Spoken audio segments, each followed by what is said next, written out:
It showed Malcolm getting riding one of them damn camels. I laughed my ass off. Hey, Malcolm said he was going to bring those camels back here to Harlem and going to ride that camel, going to drive that camel right down 7th Avenue. I said, oh, Mel, how you going to do that shit, man?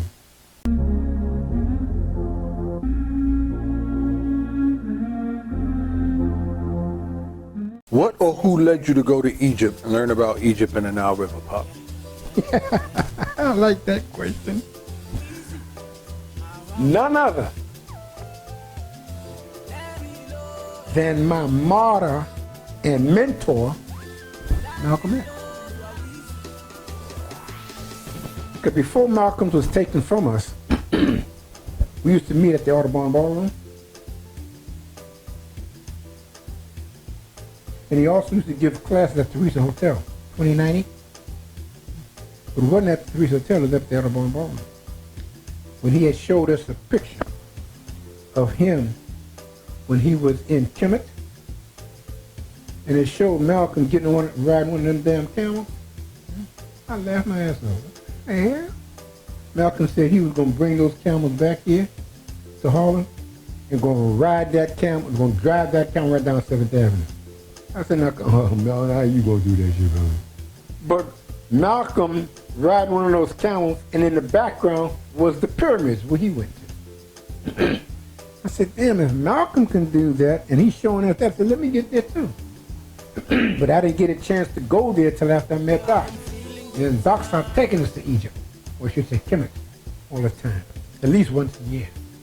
Okay, he would take us to Kemet, and he exposed us to all of our ancient history and culture, the architecture, the engineering, like I said, the meta-nature, the buildings, and all that.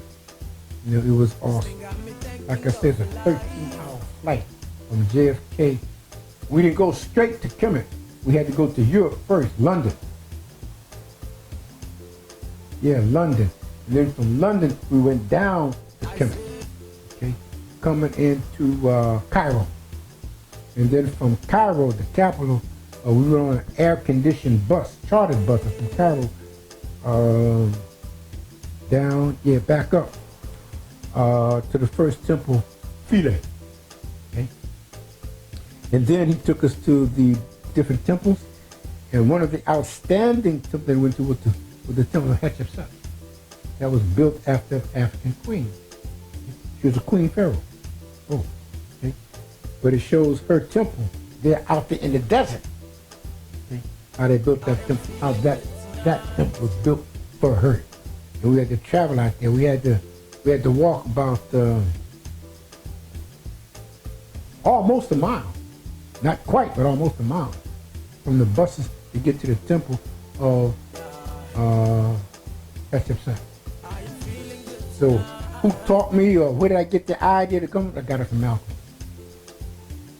For those who think or have been misguided or miseducated in thinking that Africa was dirt roads and huts, when you traveled out there, where did you stay? How was the environment that you stayed in? Was it dirt roads and huts and, you know, afraid of being killed and putting that big black pot that you was talking about and being eaten and stuff like that? What was the lifestyle that you experienced out there? In Cairo itself, the capital of Kemet, it's legendary. looked like New York City. Really? And as we travel from Cairo, Paved roads, skyscrapers, really? Wow. and then while we were there, we were treated, because of Doc, primarily treated, because Doc took us on a yacht down the Nile River. Mm-hmm. And the local residents there, they have this special folk dance at the ballroom on one of those yachts that we was on.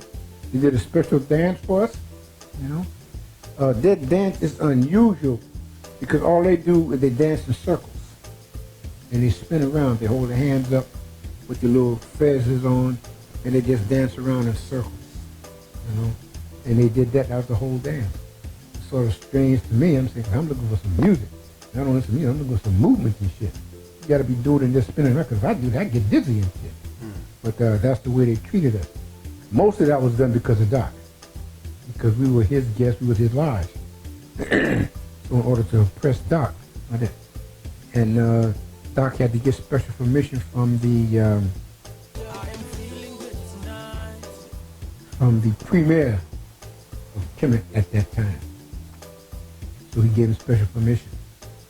And that's when Doc took us on our trip. And when we went there by armed guard. We were heavily protected. Okay? Why did you need armed guards? I suspect, I say, as to show their appreciation for Doc bringing us there, we were there as tourists to what they consider their country, even though we were going there to study. Okay? Plus, just in case we had any, just in case there were any local gangs or radicals or troublemakers. You know? You can mess with anybody else, but you don't mess with the group right there. Okay? So I suspect, and I'm quite sure that's probably what. And when we went down to Nubia, which is ancient Nubia, we went down there, we were greeted, welcomed with wide open arms. They grabbed us, they hugged us. Some of them almost kneeled down to us. And they called us the prodigal sons, the ones who returned home at that time. So from Kemet, going down south to Nubia, it's called Sudan today. It's called Sudan. That time it's called ancient Nubia. Okay. So we went down there, they were glad to see us. Now in Nubia, they had buildings, they had roads there too, but not as elaborate there as in Cairo. They have roads there. And when we went there, we adopted a village called Daboud. And we took school supplies to the village school. Yeah. Notebooks, pencils, papers, all kinds of supplies, school supplies. We took to the school that we had adopted in Daboud. I say, Monica, no be today.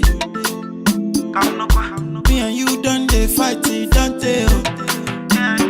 I no go pursue man, I go change my ways. I go reduce the banana, I no go do it again. If you leave me,